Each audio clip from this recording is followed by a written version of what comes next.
O poder do grupo Bilderberg. Bem-vindos a mais um episódio deste podcast sobre o poder do Clube Bilderberg. Frederico Duarte Carvalho, muito obrigado novamente por estares aqui para esclarecer estas questões que interessam a todos nós. Eu sou o Carlos Alberto Gomes e dentro destes 4 episódios que já tivemos, este é o 5º, nós temos estado a falar das origens, do porquê destas reuniões, mas tudo isto tem muito a ver com quem participa. No episódio anterior falámos sobre genericamente quem é que tem participado e quais é que são as suas influências, mas temos um número bastante grande, Frederico, de portugueses que têm participado desde o início das reuniões em 1954. É verdade. Eu próprio, quando fiz a investigação para o livro O Governo Bilderberg, que publiquei em 2016, ao consultar no Ministério dos Negócios Estrangeiros o que por lá havia, surpreendi-me com uma carta, o primeiro convite oficial para que Portugal estivesse presente numa reunião do Grupo Bilderberg, que foi enviada no dia 24 de fevereiro de 1956. Isto são 2 anos depois da primeira reunião de 54. E é uma carta escrita em francês, mas mandada por um holandês, porque, digamos, era da Holanda que estava o início do Grupo Bilderberg, com o próprio príncipe da Holanda, o príncipe Bernardo, como uma das principais figuras. E é o embaixador da Holanda em Portugal, que tinha sido embaixador da Holanda nos Estados Unidos e antigo ministro dos Negócios Estrangeiros da Holanda durante a Segunda Guerra Mundial, um senhor bastante importante, com muita influência a nível internacional entre os Estados Unidos e a Europa, que vivia em Lisboa, que é o senhor Helco van Cliffens, e o Helco van Cliffens faz um convite específico ao ministro dos Negócios Estrangeiros de Portugal, na altura, Paulo Cunha.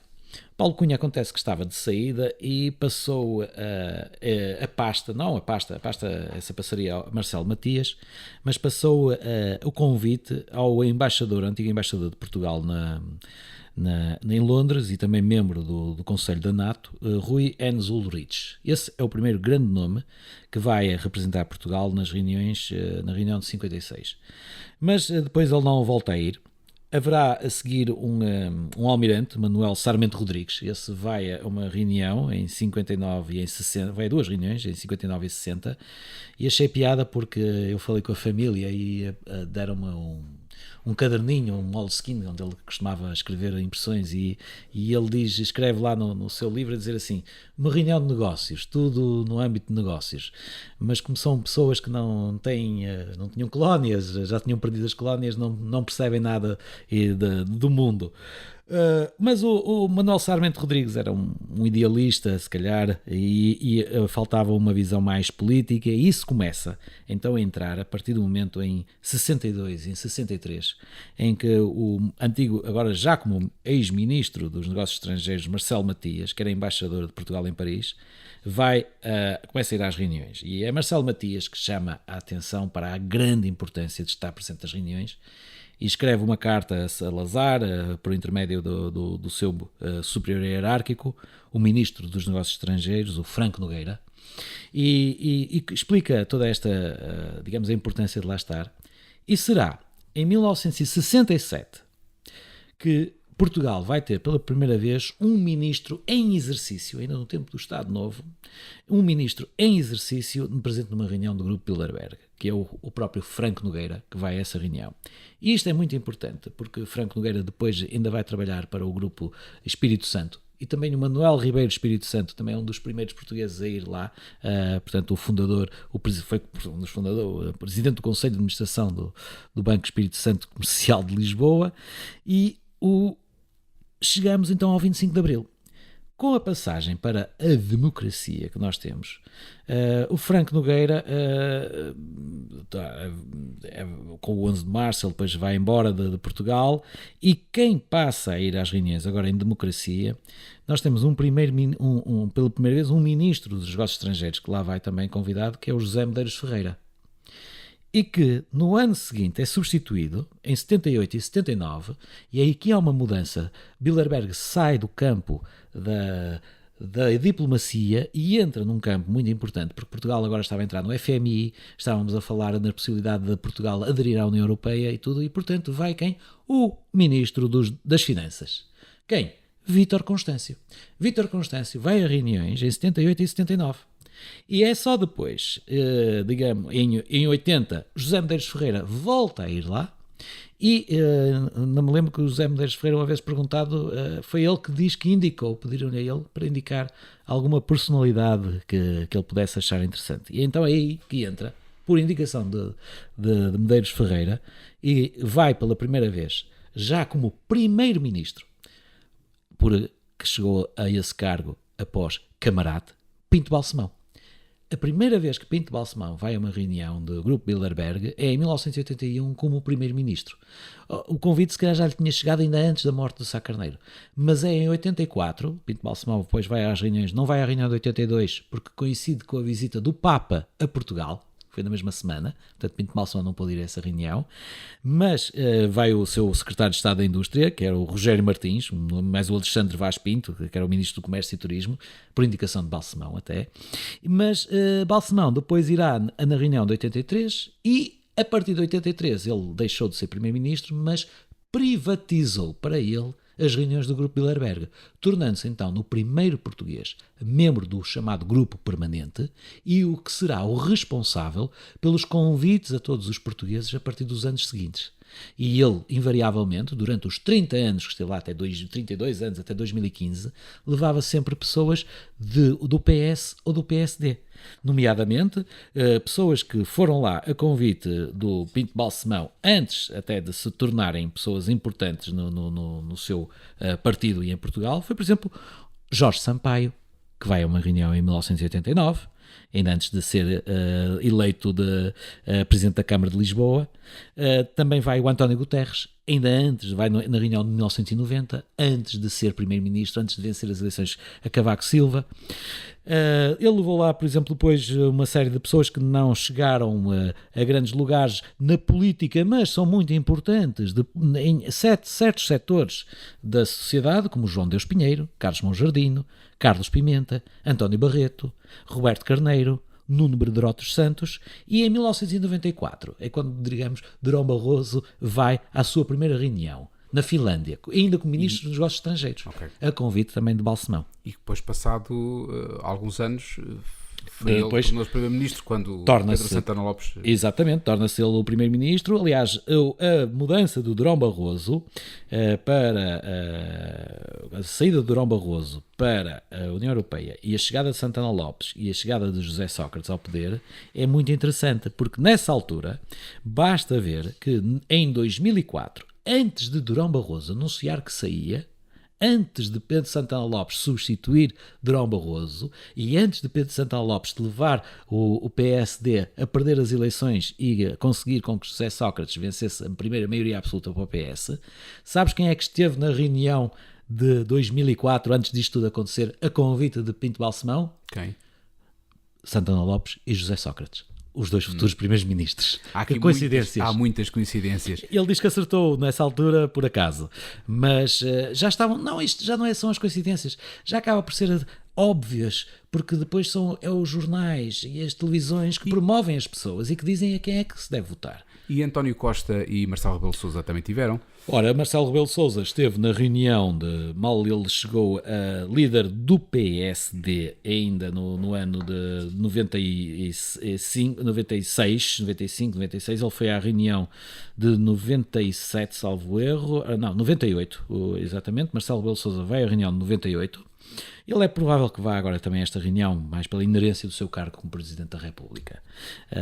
Embora ele diga que não se sente membro do clube, porque deixou de receber as comunicações que o clube às vezes normalmente manda para as pessoas que lá vão. Confidenciou-me isto uma vez. Mas o Pedro Santana Lopes e o José Sócrates são casos de pessoas que vão para lá, mas o António Costa esteve também numa reunião do Grupo Bilderberg, juntamente com um amigo dele, político de outro partido, com quem se dava muito bem, e que, por causa do António Costa, essa outra pessoa não chegou a ser primeiro-ministro, que era o Rui Rio. Em 2008, em Washington, Rui Rio e António Costa, então um Presidente da Câmara do Porto, o outro Presidente da Câmara de Lisboa, vão ao encontro Bilderberg, neste caso a convite de Pinto Balsemão ainda. E depois, por coincidência, acabam por ser eles os homens mais importantes de um partido e do outro, numa altura em que o país precisava de grandes alternativas e de pensamentos disruptivos para encontrar as soluções. Mas não. Infelizmente não aconteceu isso. Muitos desses convites foram feitos por Francisco Pinto Balsemão e posteriormente por José Manuel Trão Barroso, certo? Pinto Balsemão foi até entre 1984 e 2015 o responsável pelos convites aos portugueses. O país que nós temos, a política todas que nós temos é feita à base e à imagem do dono do Expresso e da SIC. Portanto, nós estamos aqui a falar em 91, quando começou a SIC e olha, o Expresso. Podes-me perguntar assim, Expresso... e o Cavaco Silva? Olha, aí podemos ir um pouco mais atrás. Sabes que eu também escrevi um livro sobre Camarate. E aí temos também o Pinto Balsemão e o Cavaco Silva juntos na mesma sala, mas desta vez de uma forma pública, que era o número 2 do governo, Balsemão, e o Cavaco Silva era o ministro das Finanças.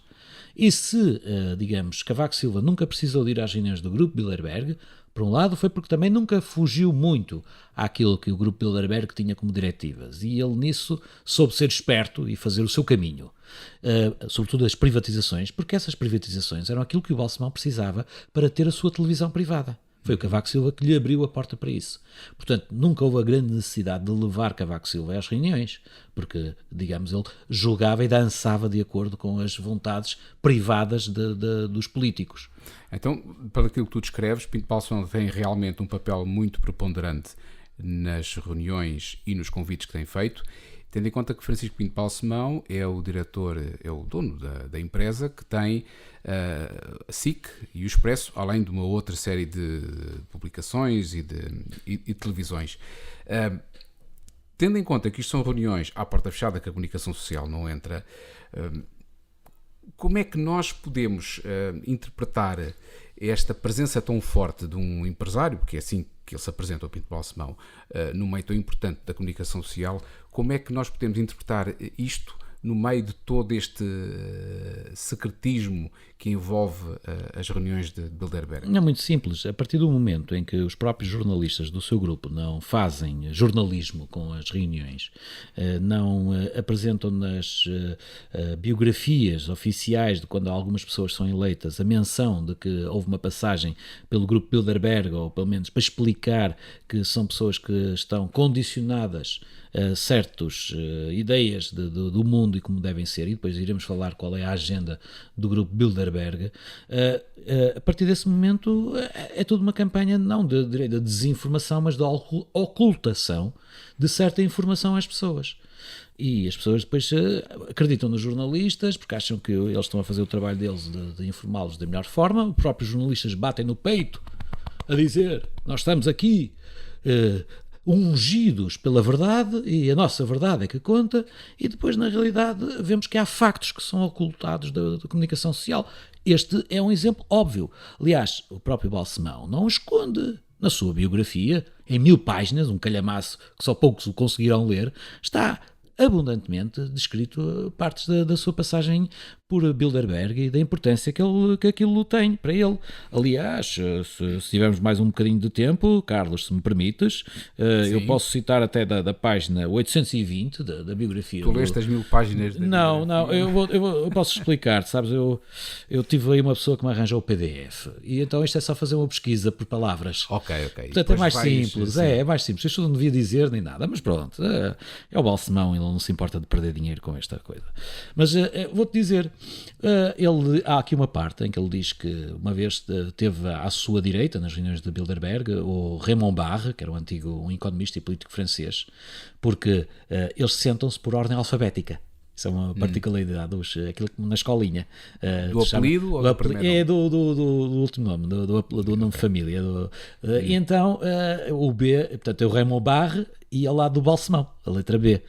E, portanto, nesse caso, ele escreve mesmo assim: tínhamos, portanto, criado um mínimo de intimidade facilitada pela cumplicidade que nestes casos se cria por, em reuniões intensas como as de Bilderberg, sermos obrigados durante muitas horas a ser companheiros de carteira.